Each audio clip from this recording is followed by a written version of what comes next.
ಅಧ್ಯಕ್ಷರೇ ಮಾತಾಡಿ. ಮಾನ್ಯ ಆಲ್ ಇಂಡಿಯಾ ಮೋಟಾರ್ ಟ್ರಾನ್ಸ್ಪೋರ್ಟ್ ಕಾಂಗ್ರೆಸ್ನ ಚೇರ್ಮನ್ ಸರ್ ಆದ ಡಾಕ್ಟರ್ GR ಷಣ್ಮುಗಪ್ಪ ಸರ್ ಅವರ ನಿರ್ದೇಶನ ಮತ್ತು ಸೂಚನೆ ಮಾರ್ಗದರ್ಶನದಂತೆ ನಮ್ಮ medium goods vehicle association member ಆದ ಅರ್ಪಿತಾ ಹಾಗೂ ಸದತ್ ಅವರಿಗೆ V3 ಕಾರ್ಗೋ ಎಕ್ಸ್ಪ್ರೆಸ್ ಇಂದ 26 ಲಕ್ಷ ಅಮೌಂಟ್ ಬರಬೇಕಾಗಿತ್ತು.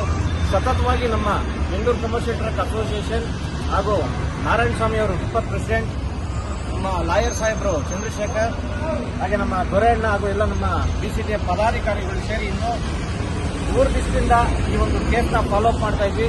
ಇವತ್ತು ಆ ಕೇಸ್ನ ಸ್ವಲ್ಪ ತುಂಬಾ ಅತಿರೇಕಕ್ಕೆ ಹೋಗಿ ಅರ್ಪಿತಾ ಅವರು ಮಾತ್ರೆಗಳು ತಗೊಂಡು ಅಭಯ ಹಾಸ್ಪಿಟ್ಲಿಗೆ ಅಡ್ಮಿಟ್ ಮಾಡಿಸಿದ್ದೀವಿ.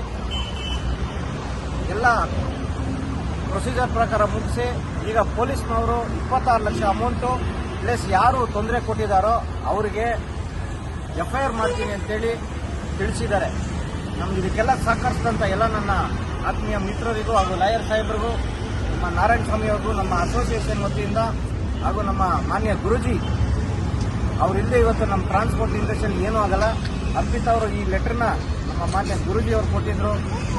ಅವರ ಸೂಚನೆಯಂತೆ ಇವತ್ತೆಲ್ಲ ನಾವು ಬಂದು ಈ ಹುಡುಗಿಗೆ ಒಂದು ನ್ಯಾಯ ಕೊಡಿಸೋ ನಿಟ್ಟಿನಲ್ಲಿ ತುಂಬಾ ಹೋರಾಟ ಮಾಡಿ ಈ ಪ್ರಕರಣ ಒಂದು ಸುಖಾಂತ್ಯವನ್ನು ಕಂಡಿದೆ. ಹಾಗೂ ನಮ್ಮ PCATನ ಎಲ್ಲ ಉಪಾಧ್ಯಕ್ಷರು, ಅಧ್ಯಕ್ಷರು, ಇದಕ್ಕೆಲ್ಲ ಮೆಂಬರ್ಗಳು ಸಹ ನಮಗೆ ಸಾಥ್ ಕೊಟ್ಟಿದ್ದಾರೆ. ಅವ್ರಿಗೆಲ್ಲರೂ ಕೂಡ ಧನ್ಯವಾದಗಳನ್ನ ತಿಳಿಸ್ತಿದ್ದೀನಿ. ಹಾಗೆ ನಮ್ಮ ಟಿಪ್ಪರ್ ಅಸೋಸಿಯೇಷನ್ ಪ್ರೆಸಿಡೆಂಟ್ ಒಂದೆರಡು ಮಾತಾಡಬೇಕಂತ ಹೇಳ್ತೀನಿ. ಸರ್ ನಮಸ್ಕಾರ ಸರ್. ಮೈಸೂರಿಗೆ ಹೋಗಿದ್ವಿ. ಮೈಸೂರಲ್ಲಿ ಈ ಲಾರಿ ಮಾಲೀಕರ ಮೇಲೆ ದಬ್ಬಾಳಿಕೆ, ಚಾಲಕರ ಮೇಲೆ ದಬ್ಬಾಳಿಕೆ ಅಂತ ಒಂದು ಫಂಕ್ಷನ್ ಮಾಡಿದ್ರು. ನಮ್ಮ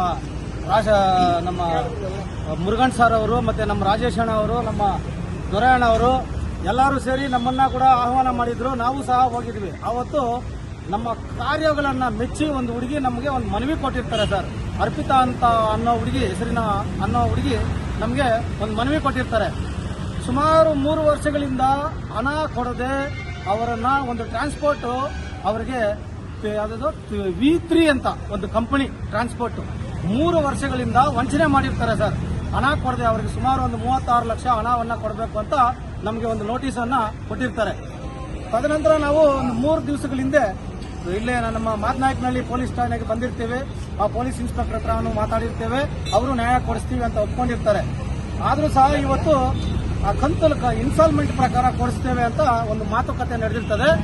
ಆ ಮಾತಿನ ಮೇರೆಗೆ ಅವ್ರಿಗೆ ಮನನೊಂದು ಅವರು ಅಲ್ಲೆಲ್ಲ ಸಾಲ ಮಾಡ್ಕೊಂಡಿರ್ತಾರೆ. ಅವರು ಚನ್ನಪಟ್ಟಣ ಅವ್ರ ಊರು, ಸಾಲ ಮಾಡ್ಕೊಂಡಿರ್ತಾರೆ. ಆ ಗಾಡಿಗಳಿಗೆ EMI ಕಟ್ಟದೆ, ಆ ಡ್ರೈವರ್ಗಳಿಗೆ ಸಂಬಳವನ್ನ ಕೊಡದೆ ಪಾಪ ಮನನೊಂದಿರ್ತದೆ. ಹುಡುಗಿ ಮನನೊಂದು ಆತ್ಮಹತ್ಯೆಗೆ ಒಂದು ಮಾತ್ರೆಯನ್ನ ಕುಡಿದು ಪಾಪ ಯತ್ನಿಸ್ತಾಳೆ, ಆತ್ಮಹತ್ಯೆಗೆ ಯತ್ನಿಸ್ತಾಳೆ ಪಾಪ. ಅದನ್ನ ನಮ್ಮ ಗಮನಕ್ಕೆ ತರ್ತಾರೆ. ಸಬ್ ಇನ್ಸ್ಪೆಕ್ಟರ್ ಬಸವರಾಜನ್ ಅವರು ನಮಗೆ ಫೋನ್ ಕರೆ ಮೂಲಕ ಮಾಡ್ತಾರೆ. ಸಮಯ ಅವರು ಅವರಿಗೆ ಮನನೊಂದು ಈ ತರ ಮಾತ್ರೆಗಳ ನುಂಗಿದಾವೆ, ದಯವಿಟ್ಟು ತಾವು ಅಲ್ಲೇ ಹತ್ರದಲ್ಲಿದ್ರೆ ನೀವಾಗ್ಲಿ ನಿಮ್ಮ ಅಸೋಸಿಯೇಷನ್ ಆಗ್ಲಿ ದಯವಿಟ್ಟು ಹೋಗಿ ಅವ್ರ ಮನೆಗೆ ಅಂತ ಆ ಮನೆ ಲೊಕೇಶನ್ ಹುಡುಕಿ ನಮ್ಮ BCTA ಅಸೋಸಿಯೇಷನ್ ಕಡೆಯಿಂದ ನಮಗೆ ಲೊಕೇಶನ್ ಬರ್ತದೆ. ಆ ಲೊಕೇಶನ್ ಮೇರೆಗೆ ನಾವೆಲ್ಲಾನು ಹೋಗಿ BCTA ಅವರು ಪದಾಧಿಕಾರಿಗಳಾಗಿರ್ಬೋದು, ರಾಜೇಶ್ ಸರ್ ಆಗಿರ್ಬೋದು, ಮುರುಗನ್ ಸರ್ ಆಗಿರ್ಬೋದು, ನಮ್ಮ ವಕೀಲರ ಮುಖಾಂತರ ನಾವು ಅವ್ರ ಮನೆಗೆ ಹೋಗೋದಾಗುತ್ತೆ. ಆ ಮನೆಗೆ ಹೋದಾಗ ಬಾಗಿಲು ಹಾಕೊಂಡಿರ್ತಾರೆ. ಅವರು ಯಾವುದೇ ಕಾರಣಕ್ಕೂ ನಾವು ನೋಡೇ ಇಲ್ಲ. ಒಂದು ಅಪಾರ್ಟ್ಮೆಂಟ್ ಎದುರುಗಡೆ ಒಂದು ಮನೆ ಇರ್ತದೆ ಅವ್ರದ್ದು. ಆದ್ರೂ ಸಹ ಅವ್ರನ್ನ ಇಮಿಡಿಯೇಟ್ ಆಗಿ ಹಾಸ್ಪಿಟಲ್ ತರುವಂತದ್ದು, ಅಲ್ಲಿ ಇರುವಂತ ಚಿಕಿತ್ಸೆಗೆ ಆ ಕ್ಲಿನಿಕ್ ಸೇರಿಸ್ತೀವಿ. ಆ ಕ್ಲಿನಿಕ್ ಅಲ್ಲಿ ಆ ಡಾಕ್ಟರ್ ಹೇಳ್ತಾರೆ, ಸ್ವಾಮಿ ಇದು ಗಂಭೀರವಾಗಿ ಆಗಿದೆ, ಇದು ಪಾಯ್ಸನ್ ತಲೆಗತ್ತಿದೆ, ದೊಡ್ಡ ಹಾಸ್ಪಿಟಲ್ ಸೇರಿಸಿ ಅಂತ ಹೇಳ್ತಾರೆ. ಅದೇ ರೀತಿ ಅವ್ರ ಮಾತಿನ ಮೇರೆಗೆ ನಾವು ತಗೊಂಡ್ಬಂದು ಇಲ್ಲಿ ಒಂದು ದೊಡ್ಡ ಹಾಸ್ಪಿಟಲ್ಗೆ, ಅಭಯ ಹಾಸ್ಪಿಟಲ್ಗೆ ಸೇರಿಸಿದೀವಿ. ಈಗ ಆರೋಗ್ಯವಾಗಿದ್ದಾರೆ. ನಮ್ಮ GR ಷಣ್ಮುಗಪ್ಪರ ಮಾತಿನ ಮೇರೆಗೆ ನಾವೆಲ್ಲ ಬಂದು ಇಲ್ಲಿ ಅವರನ್ನ ಉಳಿಯುವಂತ ಕಾರ್ಯವನ್ನ ನಾವು ಮಾಡಿದ್ದೇವೆ.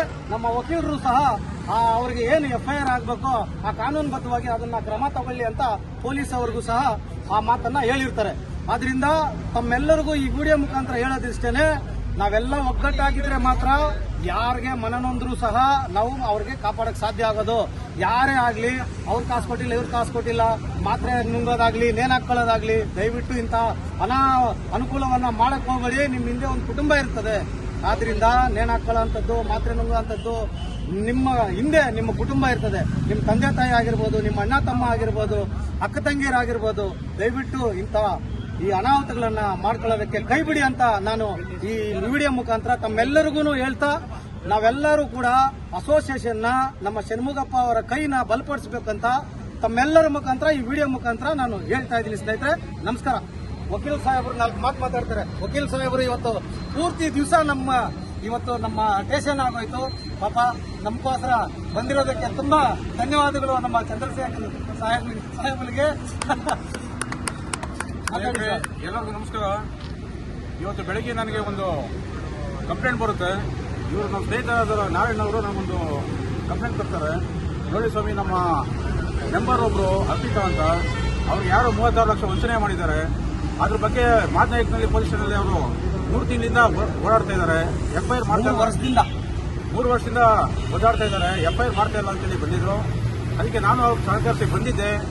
ಅವ್ರನ್ನ ಮಾತಾಡಿದೆ. ಸ್ಟೇಷನಲ್ಲಿ ಎಫ್ಐಆರ್ ಹಾಕೋದಕ್ಕೆಲ್ಲ ವ್ಯವಸ್ಥೆ ಮಾಡಿದ್ದೀನಿ. ಅವ್ರಿಗೆ ಮನನೊಂದು ಹೋಗ್ಬಿಟ್ಟು ಸೂಸೈಡ್ ಅಟೆಂಪ್ಟ್ ಮಾಡಕ್ಕೆ ಹೋಗಿದ್ರು.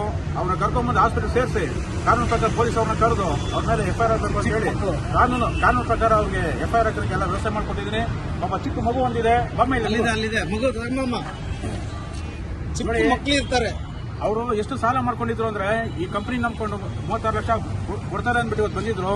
ಅವ್ರು ಸಿಕ್ಕಾಪಟ್ಟೆ ಸಾಲ ಮಾಡ್ಕೊಂಡು ನೋಡಿ ಮಗುನ ಬಿಟ್ಬಿಟ್ಟು ಇಬ್ರು ಸೂಸೈಡ್ ಮಾಡ್ಕೊಂಡು ಗಂಡ ಹೆಂಡತಿದ್ರು.